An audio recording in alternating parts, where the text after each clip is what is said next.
everyone. I am making my Sicilian Sunday Sauce because I need some photos for my new website. So I thought I would share kind of the process of how I make it with you because in May I'm going to be offering some workshops in how to make it.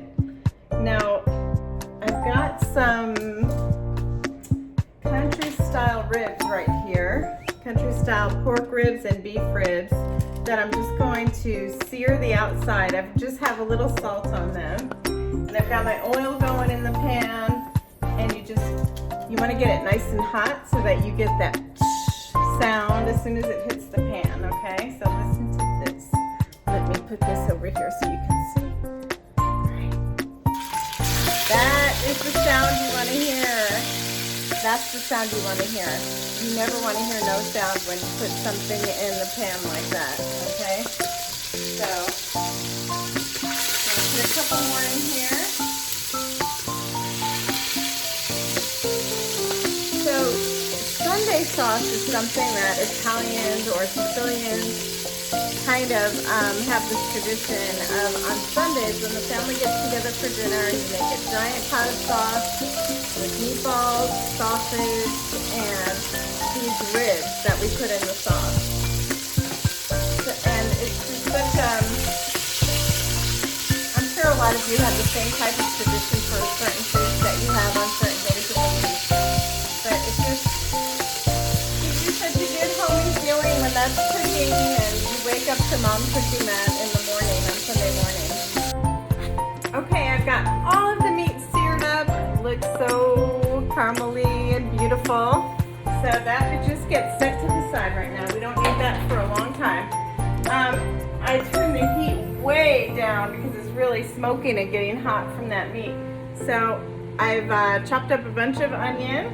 Throwing that in there. Yes, gotta hear that sizzle. Woo, that is hot. Okay. I'm gonna let that brown. It's really dark because it's got all the brown bits from the meat in there. And ooh, that is so hot, so I've got to let it kind of cool down a little bit. I might just turn the heat off for a little bit. So, cooking is all about thinking as you go. If something feels natural to you, just go with it. So if it's like, oh my god, it's too hot, turn the heat down. Okay, I can show you the pot. There's the onion in there. You see it's so brown because of the brown bits from the beef and the pork that I was searing in there. Okay, but we're going to add, I can tell that it's not golden yet. As soon as it starts to get a little bit golden, then I've got about a whole head of garlic that I chopped up here. So I'm going to add that. Okay, everyone, the garlic is brown and golden, and the onion is brown and golden. Now it's time to add the tomatoes. I like to use puree. Okay, that is nice and smooth already. I don't have to do anything to it. Now, what I do, let me turn the camera around a little bit, is I take the pot off of the heat because the tomatoes have a tendency to just like boil and pop up right away because the pan is so hot. So I take the pan off of the heat, go ahead and start adding in the tomatoes. And see, without it being on the heat, it avoids that dangerous popping that it does. It can really, really burn you. I've got lots of scars, burn scars all over my arms from all the years of restaurant work. I grew up in the restaurant business with my mom and dad and my sisters, and also had a little catering business for a while. So cooking has been a passion of mine, slowly but surely, probably over the past almost 30 years. So when I started cooking and I first got married, it would take me hours to get dinner on the table. And I would always have to call my mom and say, Mom, how do you do that again? And what do you put in the sauce? And what do you put in this? And what do you put in that? And I swear every time that she would leave an important ingredient out on purpose because mine never tasted as good as hers did. Okay, so I've got the tomatoes in. Now I've got to add a little water because this is going to boil for a long time and simmer for a long time. Actually, it'll come to a boil and then I'll let it simmer for a long time. So we need some water to evaporate so that the sauce isn't too thick. You don't want it too thick or too thin.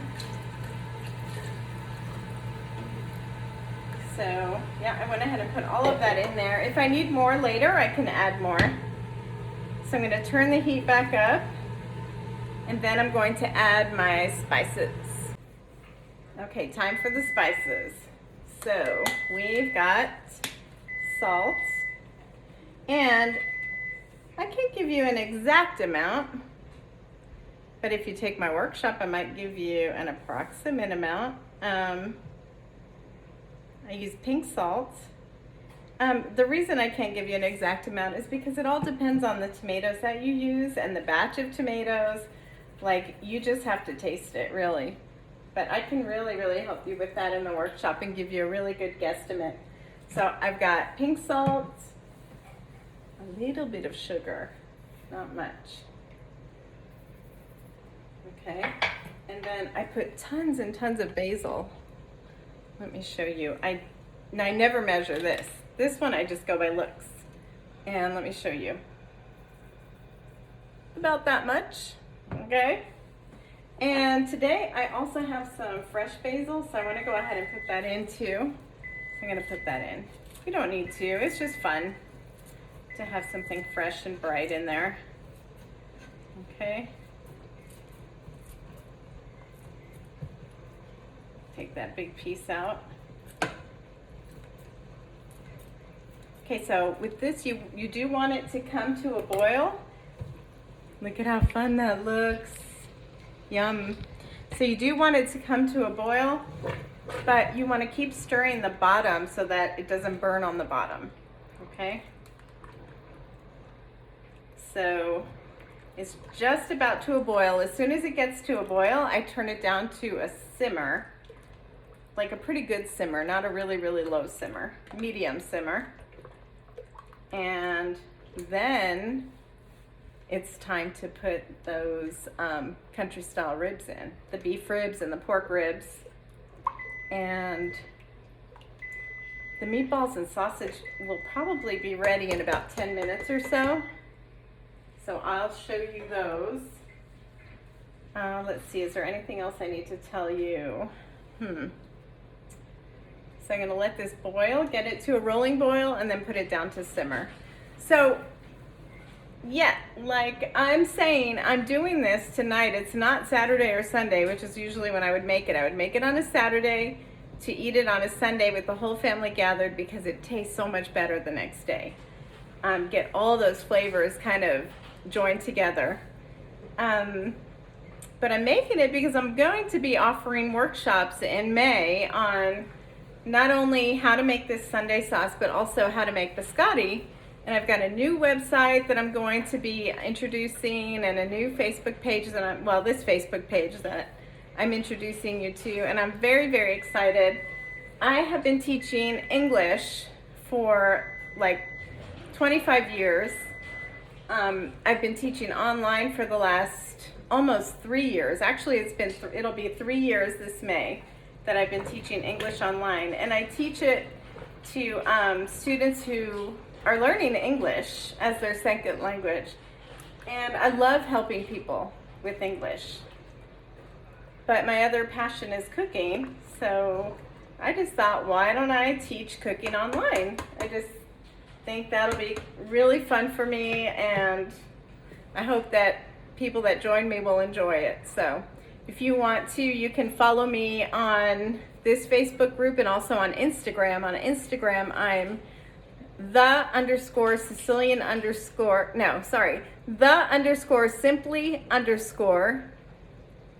Sicilian cook. I'll write it in the comments. I can't even say it myself. So if you want to follow me, and then you can find my website on this page and also on my Instagram profile. So this is just about to boil. There we go. It is boiling. It's getting there. As soon as it does, I'll put it down to a simmer and I will come back in just a sec. Okay, so the sauce is simmering and I've got to taste it to see if it needs more salt or anything like that. So the sauce is really simple. As you can see, I'm not adding like a ton of different spices and herbs and stuff.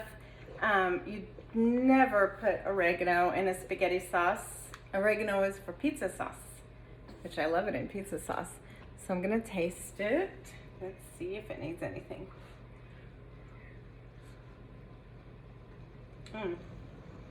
Pretty good, but it needs a little more salt. So I'm gonna put a little bit more salt. Okay, that should be good. And now it's time to add the meat. So exciting. So I'll start with the ribs, the country style beef and pork ribs. Just put them in there. These take a long time to cook. And while it's cooking, it adds all of that flavor to the sauce.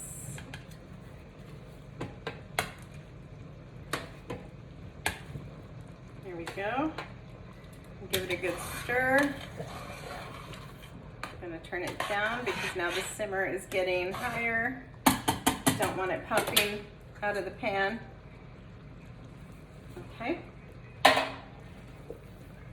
Next I've got this yummy sausage, came out of the oven. So the sausage that I can get around here is like, it's not as flavorful as I'm used to, like from when we were growing up. So what I do is I poke holes in it and marinate it with red wine. And today I didn't have any red wine, so I just used vermouth. Like, we never drink vermouth anyway, might as well use it for cooking. And I like to leave some out of the sauce because some people like to have just like a little bit of sauce on it. The same thing with the meatballs.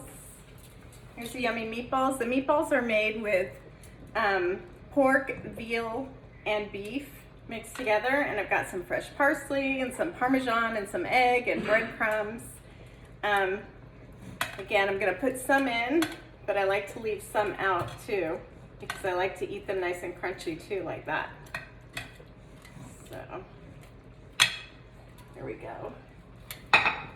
So, that is the sauce. Okay, so that's it. We've got all the meat in here. Like I said, it takes hours to cook this meat. The only way to know if it's ready is if you test the meat to see if it's falling apart, and then it's ready. And I can't stress it about 1,000,000 times. It's always better if you wait until the next day to eat it. Just put it in the, leave it out until it like cools to room temperature, and then put it in the refrigerator overnight, and then just heat it up and boil up some pasta and you're good to go. And that makes a perfect Sunday feast if you're having lots of family over. Or even just a few people, it's still special. Okay everyone, buon appetito!